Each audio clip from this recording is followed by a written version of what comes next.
கண்களை மூடி பக்தியோடு நாம் செபிப்போமாக. தாயும் தந்தையுமான இறைவா, இந்நாட்களில் தூய ஆவியினுடைய வல்லமையை பற்றி நாங்கள் தியானித்துக் கொண்டிருக்கிறோம். தூய ஆவியனும் எங்கள் துணையாளரே, எங்களை விசுவாசத்தில் உறுதிப்படுத்துபவராக, நாங்கள் தளர்ந்து போகும்போது சோர்ந்து போகும்போது எங்களை திடப்படுத்துகிறவராக, இயேசுவின் பாதையில் பயணிக்கச் செய்கிறவராக இருக்கிறார்.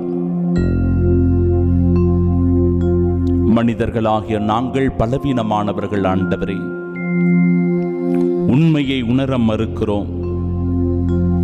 நீதியின் வழியில் நடக்க முடியாமல் தவிக்கின்றோம். விசுவாசத்தில் நிலைப்பெறுப்பது பல தடுமாற்றங்களை எங்களுக்குள் தருகிறது. இயேசுவே ஆண்டவரே, எங்கள் பலவீனங்களில் நாங்கள் விழுகிற போது, எங்கள் சோதனைகளில் நாங்கள் சிக்குண்டு தவிக்கும் போது, உமது ஆவியின் வல்லமையினால் எங்களை பாதுகாத்தருளும், வழிநடத்தி காத்தருளும். ஆமீன்.